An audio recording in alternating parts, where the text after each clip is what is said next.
आपण मुख्य कार्यक्रमाला सर्वांच्या साक्षीने या ठिकाणी मी सुरुवात करतोय। शिक्षण जे माणसाला घडवते, विचारांना उजाळा देते आणि निसर्गाशी नातं घट्ट करते, ही भूमिका मनात बाळगत प्रगत शिक्षण संस्थेची 40 वर्षाची वाटचाल आज आपल्या समोर उभी आहे।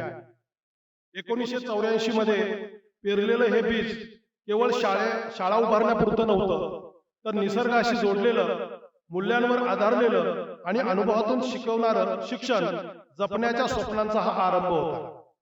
आज त्या स्वप्नाने आकार घेतला आहे। एक विस्तीर्ण, समृद्ध, हिरवाईनं नटलेला, शिक्षणाचा बहरलेला वृक्ष बनलेला आहे, तो आपल्या सर्वांच्या रूपाने इथं दिसत आहे।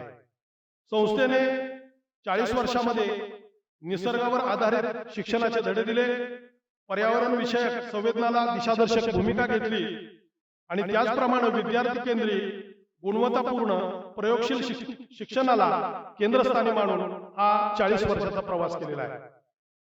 शिक्षण, संस्कृती, ऐतिहासिक वारसा आणि पर्यावरणाचा सुंदर मेळ असलेल्या या फलटण नगरीमध्ये या 40 वर्षाच्या थक्क करणाऱ्या प्रवासाचा उत्सव आज आपण साजरा करतोय। ही आपल्यासाठी खरं तर आनंदाची पर्वणी आहे।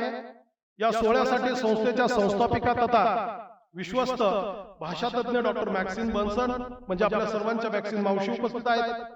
ही आपली मोठी संपत्ती आणि आपली प्रेरणा आहे। त्याचप्रमाणे पूर्व प्राथमिक आणि प्राथमिक शिक्षणात राज्यभर, देशभर हे काम पोहोचवणाऱ्या आदरणीय प्रगत शिक्षण संस्थेच्या उपाध्यक्ष तथा शिक्षण तज्ञ डॉक्टर मंजिरी निमकर म्हणजेच आपल्या मंजुताई, सर्व विश्वस्त शिक्षक, पालक, आजी माजी विद्यार्थी, कर्मचारी आणि आपण सर्व, मी सर्वांचं या ठिकाणी शब्दसुमनाने मनपूर्वक स्वागत करतो। या प्रगत शिक्षण संस्थेच्या 40 वर्षाच्या प्रवासात उभारणीत 2 व्यक्तिमत्वांचं योगदान महत्वाचं ठरलं, ते म्हणजे स्मृतिशेष पद्मश्री बी.व्ही. निमकर साहेब आणि सुप्रसिद्ध लेखिका जाई निमकर। संस्थेचे संचालक व अध्यक्ष श्री जिया कुरेशी साहेब, विश्वस्त डॉक्टर चंदा निमकर, त्याचप्रमाणे शिक्षणतज्ञ निलिमा गोखले यांचं मी मनपूर्वक स्वागत करतो। संस्थेशी जोडले गेलेले फलटणचे समस्त स्नेहीजन, डॉक्टर मंडळी, दुकानदार, विविध सेवा पुरवणारे लोक, निसर्गाशी आवड असणारे, प्रथम रुजवणारे, इथं सुनील करकरे सर कोल्हापूरहून आलेले आहेत, मी सर्वांचं मनपूर्वक स्वागत करतो। खरं तर आपण सर्वच जण आमच्या स्वागताचे पात्र आहात, त्यामुळे सर्वांचं पुन्हा एकदा मी स्वागत करतो। या संस्थेच्या उभारणीमध्ये त्यांनी आरंभीपासून तन मन धन या तिन्ही माध्यमातून जे योगदान देणारे सर्वच आहेत, काही आपल्या देशातले आहेत, काही परदेशातले आहेत, त्यांची सुद्धा इथं आठवण करणं गरजेचं आहे। त्याचप्रमाणे वेळोवेळी आपल्याला त्यांनी साथ दिलेली आहे आणि त्यांच्याच सहयोगातून या संस्थेच्या कार्याला आजचा व्यापक आकार आणि उंची लाभली आहे। आजचा हा कार्यक्रम त्या आठवणींना उजाळा देण्यासाठी आणि कार्याचा गौरव करण्यासाठी आणि आगामी वाटचालीचं बीज या ठिकाणी पेरण्यासाठी आहे। या प्रेरणादायी सोहळ्याची सुरुवात करूया प्रगत शिक्षण संस्थेच्या गीतानी। हे गीत रचलं आहे संस्थेच्या माजी विद्यार्थिनी, शिक्षिका, शिक्षक, समन्वयक, सचिव व विश्वस्त श्रीमती मधुरा राजवंशी यांनी। गीत सादर करणार आहेत कमला निमकर बालभवनच्या इयत्ता 8वीचे विद्यार्थी राजेश्वरी, शांभवी, देवेंद्र, प्राजक्ता, प्रीती, गाथा आणि नंदिनी। तर त्यांना पेटीवर साथ देणार आहेत इयत्ता 9वीची खुशी आणि तबल्यावर साथ देत आहेत इयत्ता 8वीची स्वरा। तर मी विद्यार्थ्यांना विनंती करतो की त्यांनी या कार्यक्रमाची सुरुवात प्रगत शिक्षण संस्थेच्या गीतानं करावी।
सर्व विद्यार्थी आणि हे गीत लिहिणाऱ्या मधुरताईंचं या ठिकाणी मनपूर्वक आभार. प्रगत शिक्षण संस्थेच्या कमला निमकर बालभवनचा वाद्यवृंद किंवा आपली जी काय गाण्याची जी काय परंपरा आहे ही खूप मोठी परंपरा आहे. याच्यामध्ये बर्वेताई असतील, तय्यब सर असतील, मायाताई असतील, भोसले सर असतील, त्यानंतर रेवती भिरंगीताई असतील आणि आता अमित दादा, म्हणजे हे सगळे यांनी सगळ्यांच्या माध्यमातून एक गीताचं चांगल्या पद्धतीची गीतं, निसर्ग, पर्यावरण ह्या गीताच्या माध्यमातून त्यांनी आपली या ठिकाणी सेवा केलेली आहे. त्यांची या ठिकाणी मी आठवण मुद्दामूनच केली. यानंतर एक विशेष सत्र आपण आयोजित केलेलं आहे. त्या सत्राला सुरुवात करतोय आपण. 40 वर्षाचा प्रवास, अनुभवाची शिदोरी, संघर्षाची साथ आणि नवनिर्माणाची अनोखी कहाणी. 4 दशकांचा प्रवास म्हणजे फक्त कालरेषेवरची नोंद नव्हे, तो म्हणजे जपलेल्या आठवणींचा ठेवा, झेललेल्या संघर्षाची उर्मी आणि सतत पुढे जाणाऱ्या यशस्वी वाटचालीचा सुवर्ण अभिलेख. आज आपण या प्रवासातील काही विशेष क्षण, संस्थेची मूल्यतत्वे, शिक्षणाला दिशा देणाऱ्या दृष्टिकोनाचा अर्थ जाणून घेण्याचा प्रयत्न करणार आहोत. आज आपण या प्रवासातील काही क्षण इथं अनुभवणार आहोत, संस्थेच्या 2 प्रभावी, प्रेरणादायी आणि आपल्या सर्वांच्या मार्गदर्शक व्यक्तिमत्वांकडून. संस्थेच्या संस्थापिका, विश्वस्त, भाषातज्ञ डॉक्टर मॅक्सिन बनसन, आपल्या मॅक्सिन मावशी, संस्थेच्या उपाध्यक्ष, शिक्षणतज्ञ डॉक्टर मंजिरी निमकर, या दोघींच्या विचारांचा, त्यांच्या कार्याबद्दलचा, दूरदृष्टीबद्दलचा मोकळा पण आपल्या सर्वांना अंतर्मुख करणारा संवाद आपल्यासमोर होणार आहे. हा संवाद आपल्यापर्यंत पोहोचवणार आहेत प्रगत शिक्षण संस्थेचे कार्यकारी अधिकारी, आमचे मार्गदर्शक श्री प्रकाश अनभुले सर. तर मी प्रकाश सरांना विनंती करतो, त्यांनी विचारपीठावरती विराजमान व्हायचंय. या प्रेरणादायी वाटचालीचा 40 वर्षाचा प्रवास, 40 आणि पुढे या विशेष सत्राला या ठिकाणी सुरुवात होत आहे. तर मी विनंती करतो प्रकाश सरांना या आपल्या प्रेरणादायी व्यक्तिमत्वांकडून या संस्थेची गोष्ट आणि उद्याच्या विचारांची भविष्यातील दिशा निश्चित करावी. या ठिकाणी मी बसलो आहे. पाठीमागच्या सत्रामध्ये मी आणि मधुराताई आम्ही हे सत्र घेत होतो आणि आम्हाला खूप आनंद, अभिमान, कृतज्ञता वाटते की आम्ही या शाळेचे विद्यार्थी आहोत. या दोन्ही आमच्या शिक्षिका आहेत आणि आजही आम्ही या दोघींकडनं शिकतो आहोत. हा फार मोलाचा क्षण आमच्या वाट्याला येतोय की इथं बसून ह्या दोघींशी संवाद साधायचा. माझा शिक्षिका म्हणून मंजुताईंशी आणि मॅक्साईंशी दोघींशी फार मोठा काळ संबंध आला. त्यामुळे 40 वर्षाचा प्रवास हा मीही संस्थेबरोबरती आलो आहे पुढं यांच्या जोडीनं. आणि संवादाला सुरू करताना मी माझी एंट्री सांगतो आणि मग पुढच्या प्रश्नाकडे जातो की ह्या शाळेत आलो कसा मी जिथं राहतो तो मलठणचा एरिया आणि बराचसा झोपडपट्टीचा एरिया तो होता आहे. आणि तिथं राहत असताना एक जवळ गोसावी वस्ती शाळा होती आणि जिथं मी जात होतो. शाळेत जायचो, शाळेत शिक्षक मारायचे आणि परत पळून यायचो. आई मारायची, परत शाळेत जायचो, परत. हे असं अनेक काळ चालू होतं. मंजुताईंचं मलठणमध्ये नुकतंच प्रॅक्टिस सुरू झालं होतं. त्यांचं क्लिनिक चालू झालं होतं आणि त्या काळात आईनं थोडा आजारी पडला म्हणून घेऊन गेला. आणि त्यावेळेस पलटणमध्ये हे माहिती होतं की Kamala Nimkar Balbhavan school for mentally retarded children अशी एक शाळा आहे. माझ्या आईनं वडिलांना सांगितलं की हा मुलगा मतिमंद आहे, ह्याला तुमच्या मतिमंद मुलांच्या शाळेमध्ये न्या. मंजुताईंनी जरा चेक केलं, म्हटलं आता नव्यानं हा मतिमंद नाही आहे, नव्यानं एक कमला निमकर बालभवन सुरू झाली शाळा, तुम्ही त्या शाळेत घाला. तर असा माझा प्रवास, एंट्री या संस्थेमध्ये शाळेमध्ये झाली. मला पहिला प्रश्न मंजुताईंना की तुम्ही कशा जोडल्या गेला, जसं मी असा तुमच्या थ्रू जोडला गेलो तसं तुम्ही कसा जोडला गेला? मी सगळ्यांना आधी पहिले नमस्कार आणि सगळ्यांचं इथे स्वागत असो. खूप चेहरे ओळखीचे दिसत आहेत, अनेक चेहरे ओळखीचे दिसत आहेत पण नावं जोडता येत नाही आहेत.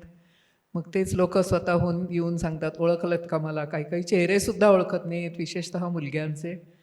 आणि पण सगळ्यांना बघून खूप आनंद होतो आहे. असं वाटतं ना नेहमी की आपली लेकरं बाळं भेटावीत पुन्हा, तर तशी सगळी ही भेटलेली आहेत. आणि त्या लेकरा बाळांच्यात नुसती मुलं नाहीत तर शिक्षक पण आहेत. पण मला आशाताई दिसत नाही आहेत. आशाताई आल्या आहेत? आजारी आहेत? अरे बापरे. पण खूपसे जुने शिक्षक आणि खूपसे विद्यार्थी असे दिसत आहेत, भेटत आहेत. त्याचा मला एक खूप आनंद होतो आहे. आणि त्याच्यामुळे मी या आनंदासाठी खरं तर या शाळेमध्ये आले. मी प्रॅक्टिस करत होते आणि एका कालांतराने 10 वर्ष मी प्रॅक्टिस केल्यानंतर मग मी प्रॅक्टिस सोडली आणि त्यावेळेला माझ्या वडिलांनी एक शेळ्यांचा प्रकल्प सुरू केला होता, बोर शेळ्यांचा, सुधारित शेळ्या. तर त्या प्रकल्पामध्ये मी सहभागी झाले होते. त्या सुमारास मॅक्सिन मावशींनी मला बोलवून घेतलं की इथे एक आम्हाला प्रकल्प करायचा आहे, कोरडा परिसर, ओला परिसर. पहिल्या बॅचचे कोणी विद्यार्थी असतील तर त्यांना ते आठवत असेल कदाचित. त्यावेळेला मुलं 5वी 6वी ही शेवटची सगळ्यात मोठी तुकडी होती, 5वी आणि 6वी ही. तर त्यांच्याबरोबर मी हा प्रकल्प केला आणि मला खूप मजा आली. प्रॅक्टिस करताना कसं असतं की समोर येणारा प्रत्येक माणूस हा रडतच येतो किंवा काहीतरी विवळत येतो, म्हणजे त्याचं तोंड असं असतं. पण शाळेमध्ये कायम सगळ्यांची तोंडं अशी असतात, स्माइली. आणि त्याची मला खूप मजा आली आणि खूप नवीन शिकायला मिळालं. आणि मुलं जे काही प्रश्न विचारायचे, मग मला वाटायचं अरे हे मला येत नाही, मग मी जायचे आणि वाचायला लागायचे. म्हणजे मलाही खूप शिकायला मिळालं त्या सगळ्या ह्याच्यामध्ये, प्रकल्प करण्यामध्ये. आणि मग नंतर काही वर्षांनी मॅक्सिन मावशींना जरा दीर्घ काळासाठी अमेरिकेत जायचं होतं आणि त्यांनी मला विचारलं की तू शाळा सांभाळशील का, ॲडमिन वगैरे सगळं मी नसताना. आणि मी त्याला होकार दिला आणि मग मी शाळेत आले ती कायमचीच. पण मी ज्या वेळेला 5वी 6वीचे वर्ग बघितले त्यावेळेला भूगोल शिकवायला त्यांना कोणी नव्हतं. आणि तेव्हा मी म्हटलं की मी प्रथम भूगोल शिकवते. आणि मी पहिल्यांदा भूगोल शिक्षक म्हणून आले आणि मग ॲडमिनिस्ट्रेटर म्हणून आले. भूगोल मला कधी येत नव्हता, मला कधी समजलाही नव्हता. पण मी मुलांना शिकवायला म्हणून जेव्हा वाचायला लागले तेव्हा मला भूगोल एकदम आवडला. आणि आता आज तो माझा एक फेवरिट सब्जेक्ट आहे असं मी म्हणायला काही हरकत नाही आहे. आणि असं काय काय नवनवीन गोष्टी खूप शाळेमध्ये आल्यावर मी शिकले, त्यातला एक भूगोल. मला दुसरा प्रश्न ऑब्व्हियसली मॅक्सरेंजनच विचारायचा आहे की पसायदानातली वाक्य आहेत आपल्या ब्रीदवाक्य, म्हणजे भूतान परस्परे पडू मैत्र जीवांचे. तर त्या ब्रीदवाक्याची आपण बद्दल बोलावं थोडंसं. आणि आपण जे काही उद्दिष्ट समोर ठेवून पुढं आलो, त्या उद्दिष्टांची कुठली उद्दिष्ट होती आणि त्याच्यासोबत आपण कशी बांधिलकी राखली गेली आजवर, त्याच्याविषयी सांगावं असं मी विनंती करतो. ब्रीदवाक्याबद्दल भूतान परस्परे परो मैत्र जीवाचे, that all living creatures be friends. हे वाक्य अत्यंत महत्त्वाचं आहे आणि किती शतकांपासून महाराष्ट्रामध्ये ते लोकांच्या डोळ्यासमोर आहे. या शाळेमध्ये वेगवेगळ्या लोकांच्या मुलांच्या मध्ये फरक न बघता, म्हणजे हा किती कुठल्या जातीचा आहे, हे ब्राह्मण आहे की ब्राह्मणेतर आहे की दलित आहे, हे न बघता, किंवा हा श्रीमंत आहे, हा गरीब आहे, हा एकदम वंचित आहे, हे सगळं न बघता ते सगळे एकत्र असावेत. किंवा मुलं आणि मुली ते सुद्धा, मुलं आणि मुली एकत्र यावेत, एकत्र शिकावेत, हे दृष्टिकोन होतं. आणि याच्याबरोबर आणखीन एक अगदी ब्रीदवाक्य म्हणून डोळ्यासमोर नेहमीच आम्ही ठेवत असू. एरिक एरिक्सननी काय सांगितलं, त्यांनी काय म्हटलं की सगळ्यात मोठं पाप म्हणजे मुलाचा मन मारणे, मुलाच्या मनाला इजा करणे, म्युटिलेटिंग अ चाइल्ड्स स्पिरिट. आणि हे अत्यंत महत्त्वाचं आहे. आणि प्रकाशने आता विचारलं की काय मला आठवत नाही, पण प्रश्न आहे की आपण या संस्थेमध्ये ही ब्रीदवाक्य बघितलं का, वाचली का? आणि मी म्हणते की बऱ्यापैकी काय कदाचित गोष्टी झालेल्या आहेत, पण एकूण खरोखरच मुलं मुली, ब्राह्मणेतर दलित, गरीब श्रीमंत, हे भेद आपण हे बघितले नाही, सगळे आपण एकत्र आहोत असं वाटलं.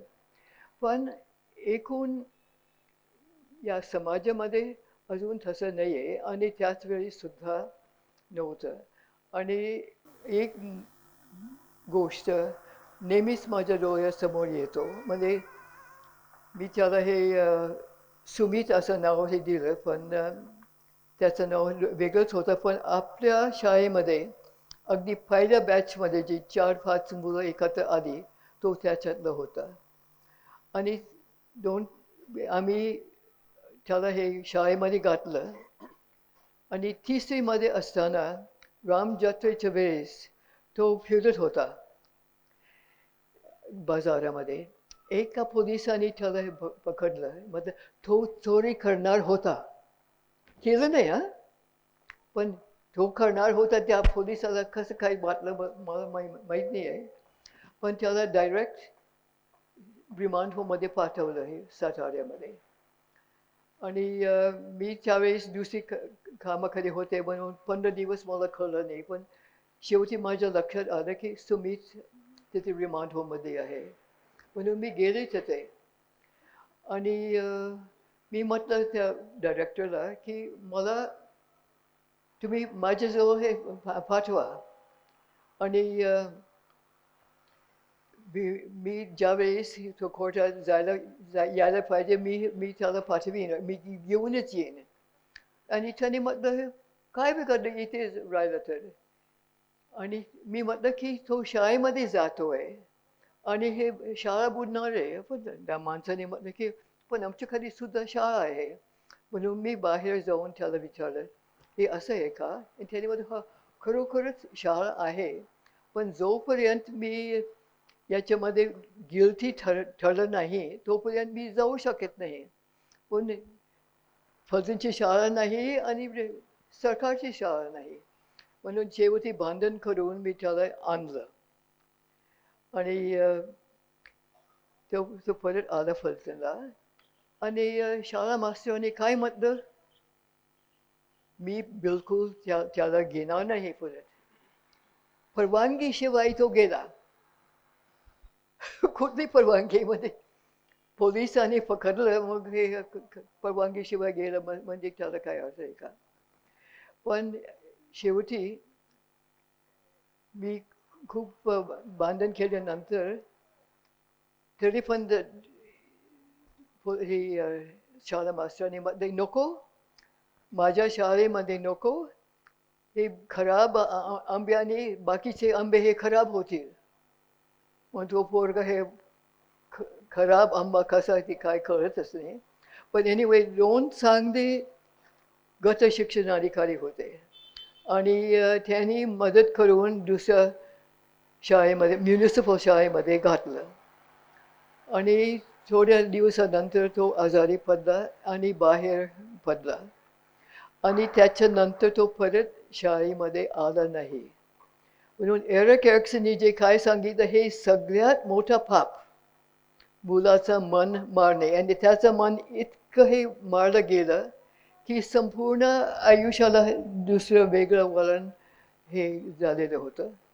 आणि तो त्यात लवकर वाढला सुद्धा. फक्त हीच परिस्थिती अजून या समाजामध्ये आहे. हा जो भेदभाव, मुलांचं मन सारखं हे मारलं जातं, ही अत्यंत वाईट आहे. आणि त्याच्याबद्दल थोडंफार फरक झालाय कदाचित, परंतु वेगवेगळ्या पद्धतीनं ते अजून असतं. कदाचित त्याचा फरक थोडंसं वेगळंच आहे. पण ही फार वाईट गोष्ट अजून चालू आहे. मुलांची मनं म्युटिलेट जातात, इजा होते. आणि ही फार हे होऊ नये म्हणून अजून त्याच्याबद्दल लढाई लांबचं हे करायला पाहिजे. फार मोठा अर्थ त्या ब्रीदवाक्याचा आहे आणि मॅक्साईनं जे सांगितलं ते सर्व त्याच्याशीच निगडीत असं आहे. आणि इरिक्सनचं जे सांगितलं ते तिथंही लावलेलं आहे की आम्ही अशा शाळेचं स्वप्न बघतो की जिथं मुलाचं भावनांना व्यसन बसणार नाही किंवा अशा शाळेत टाकलं जाणार नाही की त्याचा मन मारलं जाईल. हा वसा घेऊन पुढं ही शाळा आणि संस्था पुढं चालू राहिली. मला दुसराही प्रश्न मॅक्सिमम विचारायचा आहे की कायम त्या म्हणायच्या की 10 कमला नेमकर बालभवन उभ्या केला वेगवेगळ्या ठिकाणी तर त्याचा फारसा उपयोग होणार नाही. त्यासाठी सिस्टीममध्ये गेलं पाहिजे. आणि सिस्टीम कुठली तर ऑब्व्हियसली जी शिक्षण यंत्रणा आहे, जिल्हा परिषद शाळा आहेत, अंगणवाड्या आहेत याच्यासाठी. तर तो विचार कसा आणि आपण कसं तुम्ही तिथपर्यंत गेला?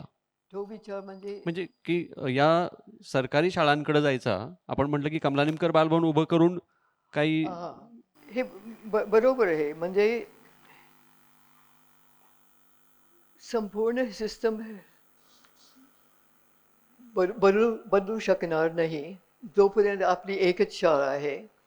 वेगवेगळ्या शाळांमध्ये जाऊन एक समाजाचा दृष्टिकोन थोडेसे परिवर्तन करणे फार गरजेचं आहे. पण ही इतकी सोपी नाही. इनफॅक्ट सम वेज आणखी वाईट परिस्थिती झालेली आहे, विशेषतः पैशाच्या बाबतीत. आता मी इकडे आल्यानंतर मला कळलं की काय त्याला अम, कुठं शब्द वापरतात. नवीन माझा मुलगा या शाळेमध्ये मी हे घालते, पण दिवसभर तो दुसरं अकॅडमी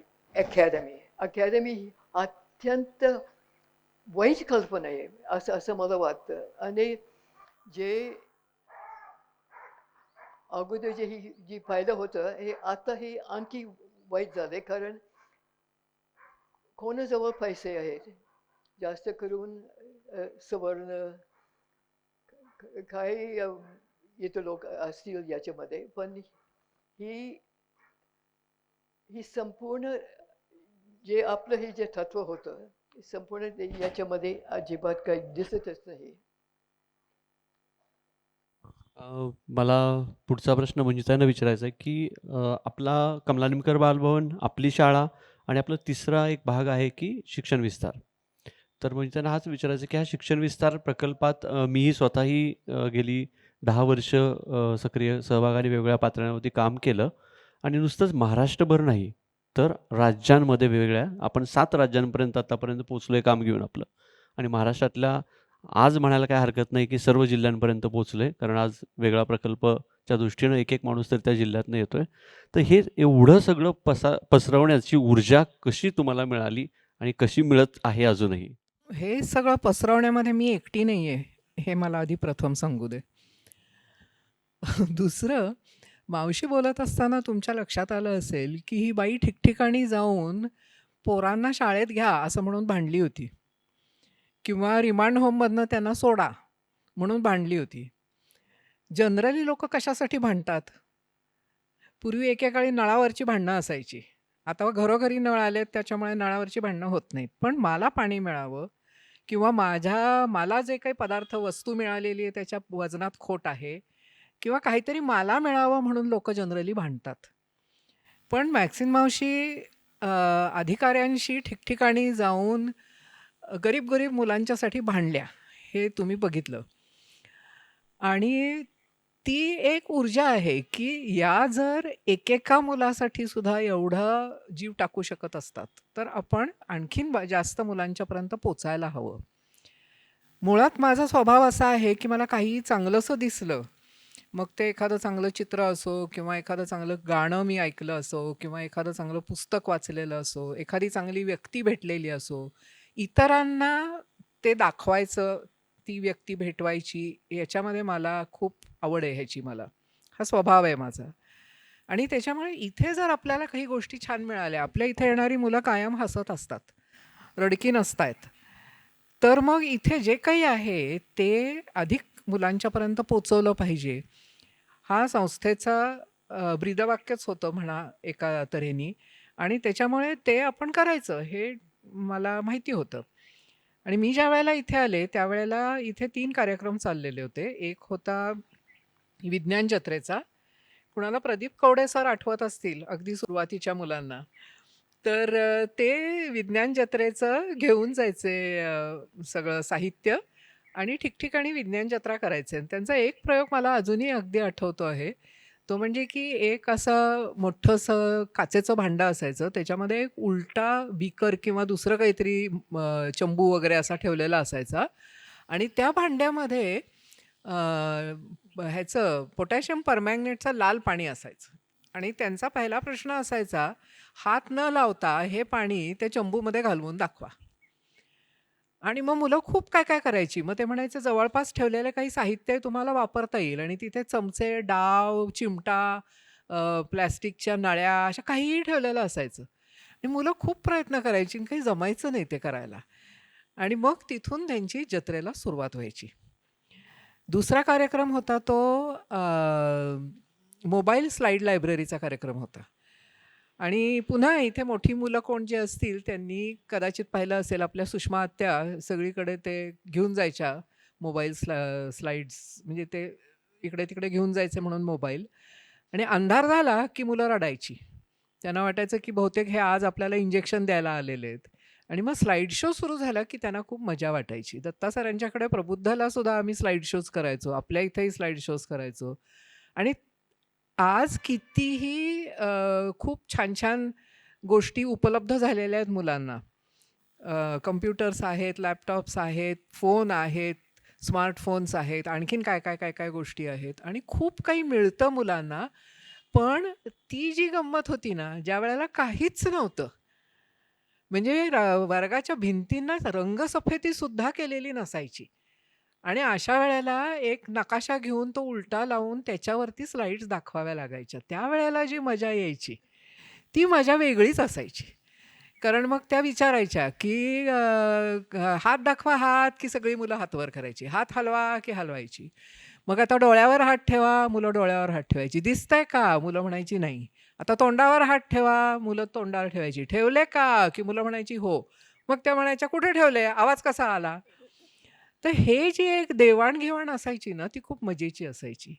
आणि तिसरा कार्यक्रम जो होता, तो वाचन लेखन सुधार प्रकल्प, की जिल्हा परिषदेच्या शाळांमध्ये त्यावेळेला सगळीच मुलं जायची. त्याच्यामुळे भरपूर मुलं असायची.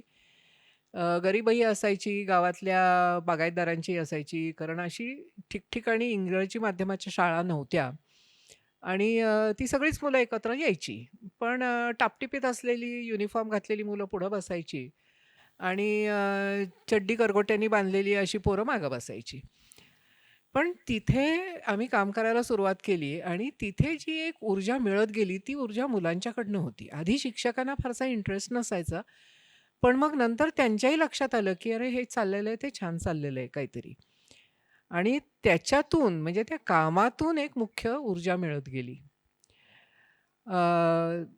मध्यंतरी कोविड झाल्यानंतर नाही, ॲक्चुअली त्याच्या आधी सांगायला हरकत नाही, की टाटा ट्रस्टनी आपल्याला ती जी दुसरी प्रकारची एक ऊर्जा लागते ना, आर्थिक ऊर्जा, काहीही करायला. तर ती आर्थिक ऊर्जा पुरवायला टाटा ट्रस्टनी आम्हाला खूप मदत केली. आणि त्यांनी साधारण 2013-14ला विचारलं, की तुम्ही थोड्या-थोड्या शाळा घेऊन काम करता. एकदम 150 शाळा घेऊन काम करणार का? आणि मग ते आव्हान स्वीकारायचं का नाही स्वीकारायचं?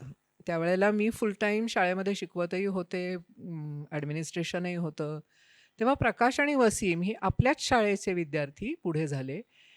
आपल्याला काम कसं हवं, कसं निगुतीने करायला हवं हे त्यांना माहीत होतं. आणि त्यांनी ते सांगितलं, की आपण माणसं घेऊया आणि हे काम पुढे नेऊया. आणि त्याच्यामुळे ते आम्ही पहिलं पाऊल टाकलं आणि पहिला मोठा प्रोजेक्ट आपल्याला मिळाला. त्याच्यानंतर कोविडच्या काळामध्ये मुलांच्या शिक्षणाचे खूप हाल झाले होते. आणि एच टी पारेख फाउंडेशन नावाच्या एका संस्थेनी तिथे काम करणारा एक माणूस होता. त्यांनी आपलं काम पाहिलेलं होतं आणि तो म्हटला, की काहीतरी जर आमूलाग्र बदल घडवून आणायचा असेल आणि ही 2 वर्ष वाया गेलेली मुलांची भरून काढायची असतील, तर प्रगत शिक्षण संस्था कॅन डू समथिंग असं त्यांना वाटलं. आणि म्हणून त्यांनी आपल्याला विचारलं, की लातूरमध्ये काम करणार का? आता हे एकदम लातूर होतं, फलटणपर्यंत ठीक होतं. तिथे जायलाच 6 तास लागतात.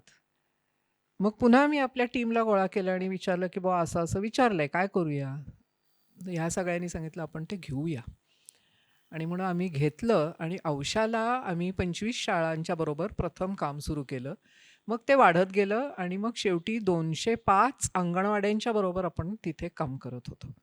आणि तिथेही प्रचंड मजा यायची. तिथली मुलं काहीतरी वेगळीच होती. आणि तिथे सगळे हिंदू, मुसलमान मुलं भरपूर होती. कारण ते मराठवाड्याचा भाग असल्यामुळे निजामाचा ह्याचा भाग होता सगळा. आणि त्याच्यामुळे मुसलमानांची पॉप्युलेशन भरपूर होती. आणि ते सगळे एकमेकांच्यात घुलमिल के गेलेले असायचे आणि तो एक अनुभव खूप वेगळा होता आणि त्याही अनुभवामधनं ऊर्जा येत गेली. त्याच्यामुळे ही अशी स्वतःची ऊर्जा अशी नसते. ती सगळ्यांची मिळून ऊर्जा असते. जशी आज इथे आल्या-आल्या जी एक ऊर्जा मला जाणवती ती तुम्हा सगळ्यांची आहे. ती माझी आतली ऊर्जा थोडीच आहे. तर त्याच्यामुळे ती ऊर्जा ही इतरांकडून मिळणारी, माणसांकडून मिळणारी एक ऊर्जा असते आणि आर्थिक ऊर्जा ही दुसरी ऊर्जा असते, की जी आमच्या सुदैवाने आम्हाला कुठून-कुठून मिळत गेली होती. अगदीच बरोबर आहे, की 2 ऊर्जा जोपर्यंत एकत्र येत नाही, तोपर्यंत कुठलंही काम पुढं जात नाही आणि ते टिकूही शकत नाही. पुढचा प्रश्नही मला मंजुताईंनाच विचारायचा आहे, की आत्ता जे आपण काही गोष्टी म्हटल्या, की शिक्षण विस्तार प्रकल्प हा सगळ्यात मोठा प्रकल्प आहे आपला. जे काही कमला निमकर बालभवनमध्ये आपण प्रयोग केले, नवनवीन गोष्टी घेतल्या, त्या शासन दरबारी आणि शासनाच्या यंत्रणेमध्ये नेण्याचा प्रयत्न केला आणि फार यश त्याच्यामध्ये आलं. हे साक्षीदार मी स्वतः आहे, त्या आहेत, घोरपडे सर आहेत. पण कुठल्या गोष्टी अशा विशेष करून रुजल्या, असा एक स्पेसिफिकली मंजुताईंनाच मी दुसरा प्रश्न विचारतोय. शासनात काही घुसवणं फार अवघड असतं. 100 वेळा शासन दरबारी जावं लागतं, वेगवेगळ्या अधिकाऱ्यांना भेटावं लागतं. मी अगदी सुरुवातीला आले त्यावेळेला मला मावशींचे वाक्य आजही आठवतात. ती म्हणजे आत्तापर्यंतच्या माझ्या शैक्षणिक आयुष्यामध्ये म्हणजे शाळा वगैरे सुरू करण्याच्या आयुष्यामध्ये सगळ्यात जास्त वेळ हा सरकारी अधिकाऱ्यांच्या सरकारी ऑफिसेसच्या पायऱ्या चढण्यामध्ये गेलेला आहे. असं त्या म्हणायच्या.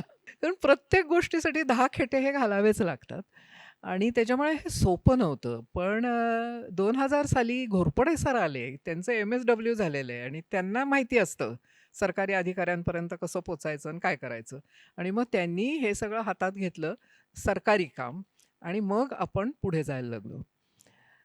तर ज्या 2-3 गोष्टी मला समाजात रुजलेल्या दिसतात. मी सरकारी शाळांच्यात म्हणणार नाही कारण ते फक्त शाळेत असं नाही आहे. त्यातली पहिली गोष्ट आहे ती म्हणजे वाचन-लेखन प्रकल्प.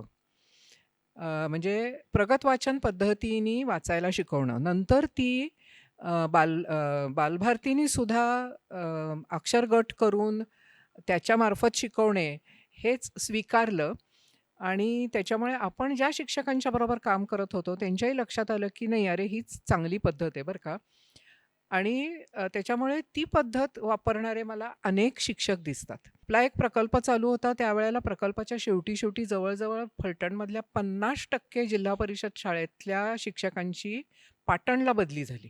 एकदम 50% गेले आपल्या प्रकल्पातले आणि ते लोकं तिथे जाऊन आपल्याला मागायला लागले, की आम्हाला ती पुस्तकं द्या. आपण वाचू याची. कारण आम्ही ती पद्धती वापरतो आहे आणि इथल्या मुलांना ते चांगलं समजतं आहे. ते अजूनही आपल्याला WhatsApp ग्रुपवरती काही ना काही पोस्ट टाकतात, की आम्ही हे केलं, आम्ही ते केलं म्हणून. त्यामुळे ती प्रगत वाचन पद्धती ही बरीच दूरवर पोचलेली आहे. अक्षर गट करणे, आवाज आणि अक्षर यांचा एकमेकांशी संबंध लावणे.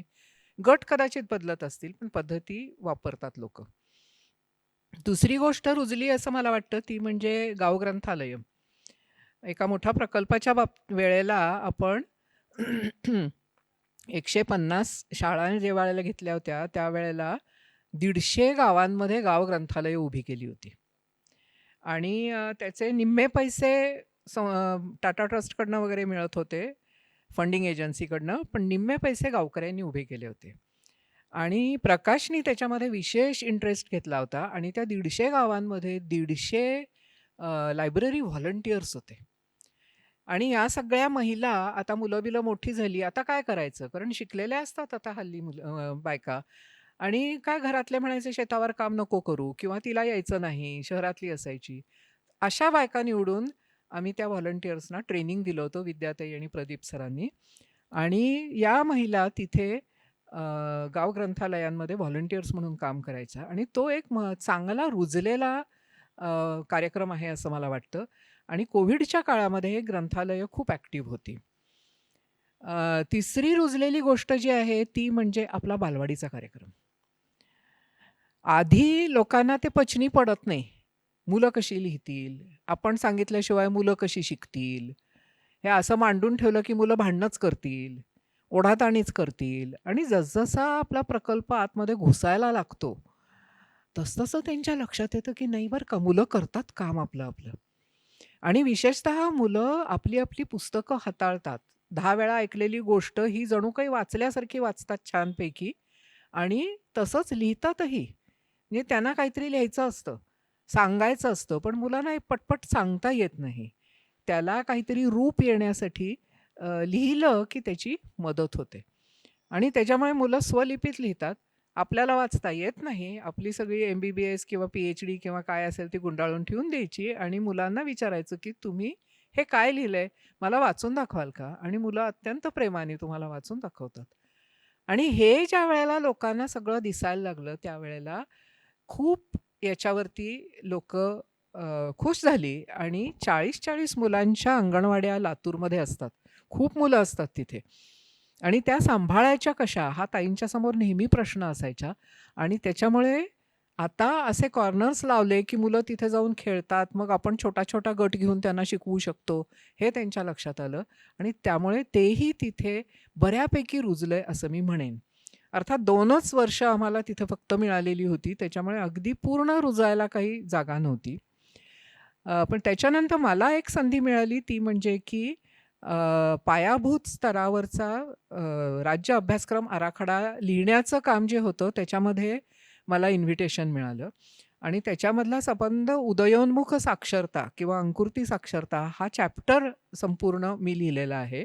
आणि मग नंतर जिल्हा परिषदेच्या आपलं अंगणवाडीच्या सेविकांना ट्रेनिंग देण्यासाठी 6 महिन्याचा, 1 वर्षाचा असे प्रोग्राम्स झाले. त्याच्याही मध्ये मॉड्यूल्स बनवण्यामध्ये माझा सहभाग होता आणि त्याच्यामुळे हे सगळं आता सरकारी स्ट्रीममधून सर्वत्र पोहोचणार आहे आणि ते मला वाटतं आपलं सगळ्यात मोठं योगदान मुलांना असणार आहे.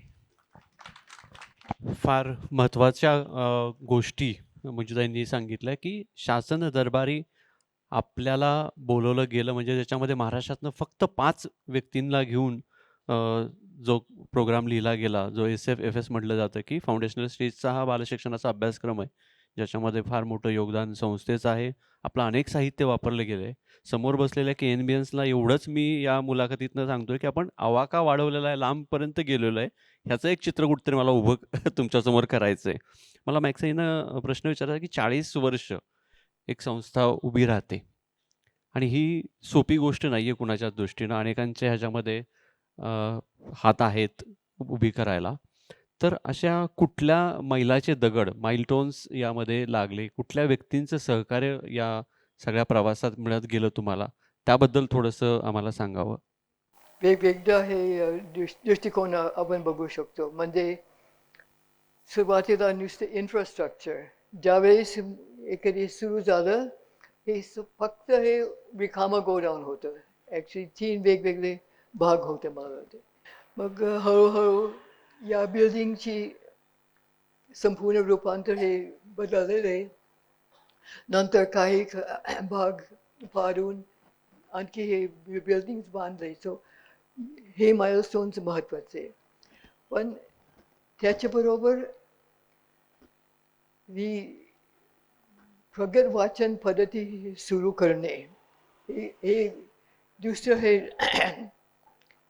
म्हणजे धोरणामध्ये शिकवण्याची पद्धत पेडगॉजी हे इतकं बदललं आहे.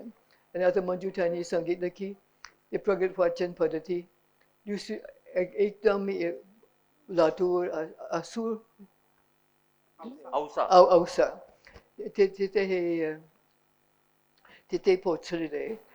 हे फार महत्त्वाचं आहे. आणखी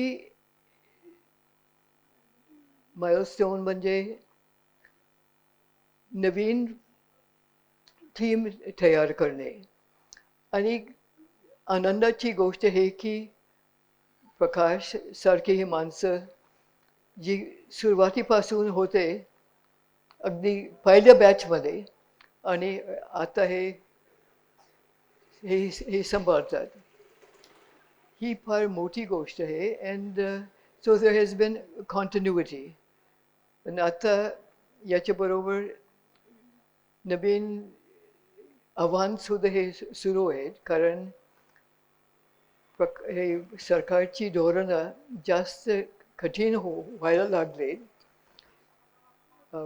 कोणाला हे मदत करायची, कोणाला हे मदत नुसतं मदत करणे सोडच, मदत घेण्याची परवानगी ही आता हे पुष्कळदा हे अडचणी होत आहेत.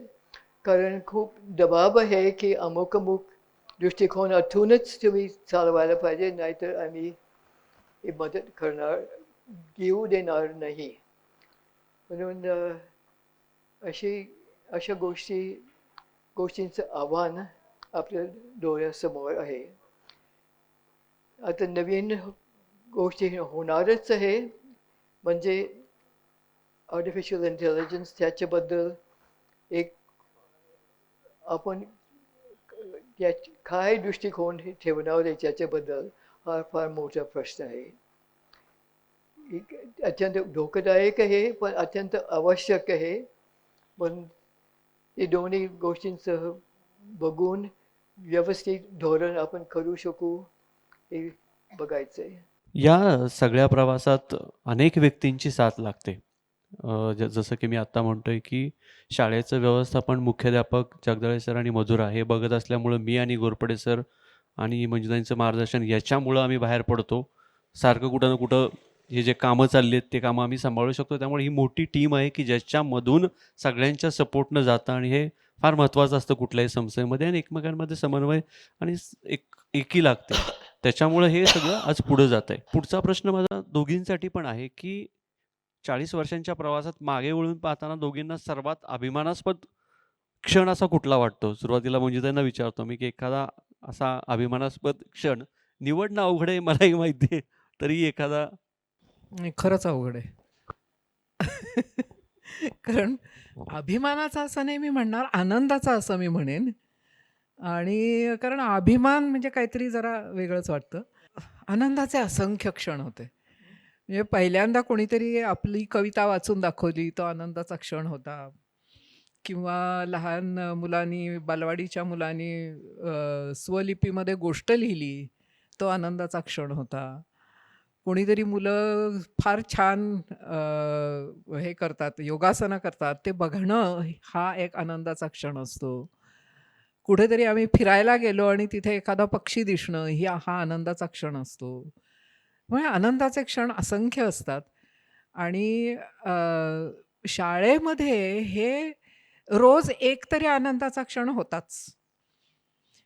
काही वेळेला काहीतरी शिक्षक खूप छान शिकवतात असंही मी असं खिडकीतून बघायचे, आणि तोही मला एक खूप मोठा आनंदाचा क्षण वाटायचा. जे शिक्षकांची ती एनर्जी आणि काहीतरी वेगळं करण्याची इच्छा, लायब्ररीत गेल्यानंतर मला नेहमी आनंद होत असतो. त्याच्यामुळे आनंदाचे क्षण असंख्य आहेत.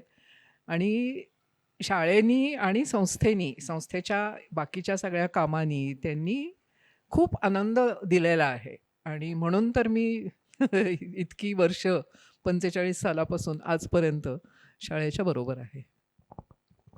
नेक्स्टजी तुम्हाला काय असं आनंदाचा क्षण, मंजुताईंनी ज्याला म्हटलं तोच योग्य शब्द आहे, आनंदाचा क्षण असं मंजुताईंनी जो म्हटलं तो? त्याच्याऐवजी तुमचा जो मूळ प्रश्न होता अभिमानाचा, त्याच्याबद्दल ठीक आहे, अभिमानाचा घेऊयात आपण. कारण पहिल्यांदा तो प्रश्न मी ऐकलं, माझ्या मनात काय आलं होतं, ज्या दिवशी म्हणजे अगदी अलीकडे मला कळलं की श्याम आयवले ॲडव्होकेट झाला, ते खरोखरच अत्यंत अभिमानाचं होतं. कारण काय, सुमित सारखा तो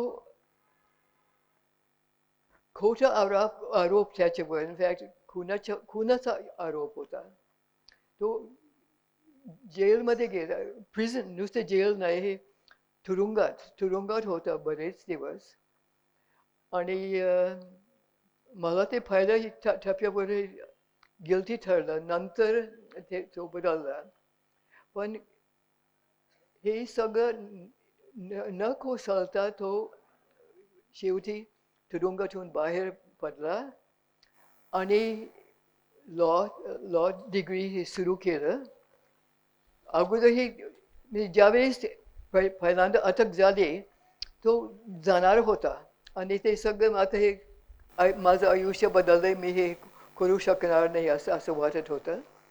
पण आम्ही त्याच्या मागे हे गेलो. म्हटलं हे तू शिकायलाच पाहिजे, हे वकील व्हायलाच पाहिजे. आणि त्यांनी ऐकलं आणि सगळी ही कौटुंबिक हे गोष्टी आणि अडचणी हे न बघता त्यांनी कोर्स पूर्ण केलं आणि सप्टेंबर 2024 मध्ये तो वकील झाला. हे सगळ्यात कदाचित आनंदाचं क्षण आहे, कारण जे आपलं हे ध्येय होतं इथे त्यांनी हे सिद्ध हे करून दाखवलं. अगदीच म्हणजे काही अभिमानाचे, आनंदाचे असे सगळे मिश्र क्षण तर नक्कीच आहेत आणि शेवटाच्या प्रश्नाकडे मी येतोच आहे. अ, प्रश्न तांत्रिक जरी असले, तरी त्याची उत्तरं कशी येत आहेत हे तुम्ही सगळे बघतायचच. त्यामुळे पुढचाही तांत्रिक प्रश्नच आहे, की आता यापुढं काय? किंवा काय वाटतं संस्थेच्या भविष्याविषयी असं दोघींनाही परत हा प्रश्न मी देतोय. सुरुवातीला तुम्ही सांगाल काय प्रगत शिक्षण संस्था, कमला निमकर बालभवन, जे आउटरीच याच्या भविष्याच्या दृष्टीनं काय वाटतं तुम्हाला? भविष्याच्या दृष्टीने काय? अ, कसं असतं, आपण ज्यावेळेला काम करत असतो ना, त्यावेळेला आपल्याला जे काही सुचतं तसं आपण करत जातो. नवनवीन काय करायचं, त्या वेळेला त्या ठिकाणी असताना नवनवीन विचार डोक्यात येत असतात. त्याच्यामुळे इथून बाहेर पडल्यानंतर, म्हणजे मी आता शाळेमध्ये शिकवत नाही, त्याच्यामुळे रोजच्या रोज मी इथे नसते. मग बाहेर पडल्यानंतर नवीन कल्पना अशा काही फारशा येत नाहीत. त्याच्यामुळे इथे जी काम करणारी माणसं आहेत, त्यांनी आता नवीन विचार करायचे आहेत. मग त्याच्यात शिक्षकही आहेत, विद्यार्थीही आहेत. आणि आज आता तुम्ही एवढे सगळे लोकं भेटलेले आहात. तुमच्यातले काही आपल्या कामात, आपल्या कौटुंबिक आयुष्यामध्ये स्थिरस्थावर झालेत. काहींची अजून धडपड चालू आहे, कामात धडपड आहे, परंतु कौटुंबिक आयुष्यात स्थिर झालेत. काहींची अगदी सुरुवात आहे. काही का असेना, पण तुमच्या डोक्यात नवनवीन कल्पना येत असतील आणि एक ॲलमनायचा ग्रुप व्हावा असं मला खूप वाटतंय. कशाचं ग्रुप? ॲलमनाय. आणि त्याच्यामधून कल्पना निघतायत का पाहावं. कारण पुढला जो संबंध भविष्य आहे ना, ते मला दिसत नाही आहे काही. AI येतंय, आत्ताच मावशी बोलल्या. विद्यार्थी बदलत आहेत, पालक बदलत आहेत, परिस्थिती बदलते आहे, देशाची परिस्थिती बदलते आहे. आणि इतके बदल होत असताना मला अगदी शेवटी मी शिकवत असताना सुद्धा जाणवत होतं, की अ, काहीतरी बदलायला हवंय. पण ते काय बदलायला हवं याच्यासाठी लागणारी जी टेक्नॉलॉजी आणि नॉलेज आहे, ते माझ्याकडे नाहीये, हे मला जाणवत होतं. त्यामुळे ते तुम्हा सगळ्यांकडे आहे. म्हणून तुम्ही सगळे खरं तर या भविष्याचा रस्ता आखणारे आहात. आणि अर्थातच तुमच्याबरोबर शाळेतले आत्ता असणारे शिक्षक, विद्यार्थी हे सगळे आहेतच. परंतु कुणालाही काहीही नवीन कल्पना आली, कोणालाही काहीही वाटलं, की अरे हे आपल्या शाळेला छान होईल बरं का. तर शाळेकडे ते पोचवावं, असं मला वाटतं. तेव्हा मी इथे बसून मी आता पांढरे केस झालेत, त्याच्यामुळे आता सगळ्यांना मी हे देणार आहे, काय मार्गदर्शन करणार आहे, असं म्हणण्यात काही अर्थ नाहीये. कारण त्या मार्गदर्शनालाही काही अर्थ नाहीये. उद्याचं मार्गदर्शन आहे ते काहीतरी वेगळं आहे आणि ते तरुणांच्याकडून येणार आहे. त्याच्यामुळे ह्यासाठी भविष्यासाठी मी काही ठरवत नाही. मुलांचं हे SSC झाल्यानंतर आम्ही एक शेवटचं हे जर फेअरवेल कार्यक्रम हे करायचो आणि त्याच्यामध्ये काही चर्चा चाललेली होती. आणि दरवेळेस मी एक गोष्ट सांगत होते, की तुम्हाला काही आश्वासन नाही, की ज्याच्यासाठी तुम्ही ज्याचा अभ्यास तुम्ही केला त्याचा उपयोग होईल 4-5 वर्षानंतर. कारण समाज, आता मंजू त्यांनी म्हटल्याप्रमाणे, समाज आणि एकूण आर्थिक व्यवस्था, टेक्नॉलॉजिकल व्यवस्था इतकी बदलते की काय खात्री नाही की 5 वर्षानंतर कुठले जॉब्स तयार होतील. याच्याबद्दल हे प्रचंड मोठे प्रश्न आहे. म्हणून मी नेहमीच सांगायचं की अत्यंत फ्लेक्सिबल तुम्ही व्हायला पाहिजे, लवचिक असायला पाहिजे. हे जर नाही मिळालं तर दुसरं काय ते मी करू शकतो. कारण तुम्ही उत्तम समजा इंजिनियर झाला, इवन हायटेकमध्ये काही खात्री नाही की तुम्हाला हे उद्योग मिळू शकेल. कारण 2-4 वर्षांनी फक्त हे 3 व्यवसाय नक्की कदाचित होणार नाही. हे आता ते ऑटोमेशनमध्ये हे होणार आहे. म्हणून काय वेगवेगळ्या गोष्टी तुम्हाला यायलाच पाहिजे. आणि समजा जर मला नाही जॉब मिळाला तर मी काय करणार, मी कसं हे जगणार आहे, त्याचा सुद्धा विचार व्हायला पाहिजे. पण अत्यंत खंबीरपणे भविष्याकडे हे बघणं फार गरजेचं आहे. अगदीच. सगळ्यात पुढं बसलेला हाच आमचा नियोजन म्हणजे किंवा पुढची वाटचाल असेल असं मी म्हणेल. कारण एकमेव ही संस्था आहे की जिथं तुमच्यातला उठून जरी कोणी म्हणाला की आपण शाळेमध्ये संस्थेमध्ये ह्या गोष्टी करूयात आणि त्या पोझिशनला काम करायला तयार आहे, तरीही आपण संधी देतो. हे इतर संस्थांमध्ये अजिबात होत नाही. कारण अनेक संस्था गेल्या 10-15 वर्षात मी बघतोय. आत्तापर्यंतच्या संवादामधनं बऱ्यापैकी उलगडा झाला आहे. सत्र संपवताना मी एक कवी आहे, त्याच्यामुळं कविता ऐकवल्याशिवाय सोडणार नाही आहे. पण ही कविता अशी आहे की जी संपूर्ण संस्थेची आणि शाळेची जन्मकहाणी आहे. तर ती कविता मी म्हणून हा सत्र संपला असं जाहीर करतो. कवितेचं नाव आहे स्वप्नवेडी. पाषाण होते विखुरलेले डोंगर राणी वणी, स्वप्नवेड्या विदुषीने आणले ते वेचुनी. आकार नव्हता रूप नव्हते दगड वेडे वाकडे, लोक हसले तुच्छतेने कुळ कुठले काढले. स्वप्नवेडी शांत होती दृष्टी तिची आगळी, दगडामध्ये प्रत्येक तिने मूर्ती होती पाहिली. साकार करणे मूर्ती तिच्या जीवनाचा ध्यास होता, प्रेम तिची शक्ती आणि विश्वास तिचा श्वास होता. स्पर्श तिचा लाभता पार्थिवता संपूर्ण गेली, संस्कार लेणी लेवणी चैतन्य मूर्ती समोर आली. आज जन्माची कहाणी एक एक मूर्ती सांगते आहे. स्वप्नवेड्या विदुषीची शब्द पूजा बांधते आहे. स्वप्नवेड्या विदुषीची शब्द पूजा बांधते आहे. धन्यवाद. या कवितेला ऊर्जा देणाऱ्या शिक्षिका आत्ताच आल्या आहेत, आशाताई. खरं तर हे सत्र संपूच नाही असं सगळ्यांना वाटतंय. आताच दोघींनी पण उल्लेख केला, प्रगत शिक्षण संस्थेचे 3 महत्वाचे जे घटक आहेत त्याच्यामध्ये आपली शाळा असेल, कमला निमकर बालभवन आणि शिक्षण विस्ताराचं काम आहे. या दोघींच्या विवेचनातून जे आता तुम्हाला त्यांनी सांगितलं, तर पलीकडच्या बाजूला जे पोस्टर्स लावलेले आहेत तर ती पोस्टर्स तुम्ही नंतर जरूर बघा. कारण त्या ठिकाणी प्रगत शिक्षण संस्था कुठपर्यंत आणि कुठल्या कुठल्या क्षेत्रात काम करते, नवीन नवीन प्रकल्प कोणते आपले झालेले आहेत त्याची माहिती त्या ठिकाणी लावण्यात आलेली आहे. ती जरूर आपण बघाल, मी अशी आशा करतो. यानंतर आपण कार्यक्रमाचं पुढे जाणार आहोत, जिथे कोणत्याही बालकाला शिक्षणापासून वंचित ठेवलं जाणार नाही किंवा अशा शाळेत घातलं जाणार नाही जिथं त्याच्या भरारीला व्यसन बसेल. अशा एका जगाचे स्वप्न आम्ही उराशी बाळगलं आहे.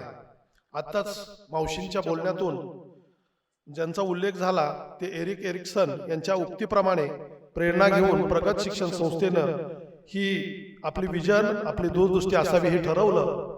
आणि यात शेवटी म्हटलं की अशा एका जगाचं स्वप्न आम्ही पाहत आहोत. कुणी म्हणेल असं जग असू शकत नाही, पण तरीही स्वप्न पाहणं हे फार महत्वाचं आहे. कारण त्याला सत्याकडे घेऊन जाण्यासाठी तिथूनच खरी सुरुवात होते.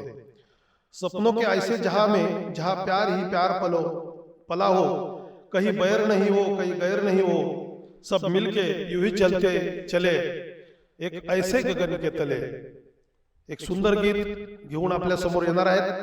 कमला निमकर बालभवन मधील गेली अनेक वर्ष म्हटली जाणारी ही प्रार्थना आहे. तुमच्यापैकी बऱ्याच जणांनी ती प्रार्थना म्हटलेली पण आहे.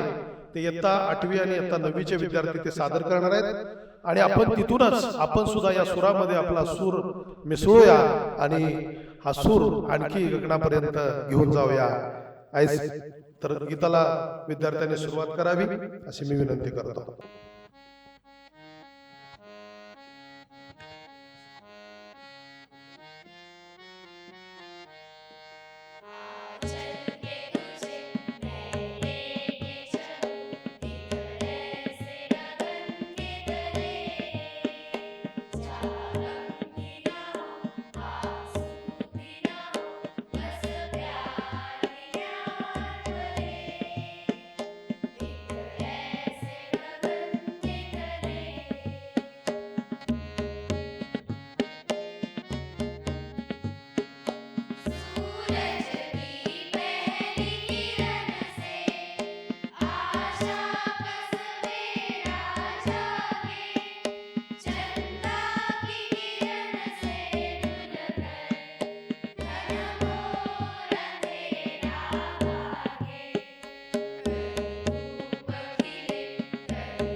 आताच ज्या विद्यार्थ्यांनी हे गीत सादर केलं, अतिशय सुमधुर आवाजामध्ये या वातावरणाला मंत्रमुग्ध त्यांनी केलेलं आहे.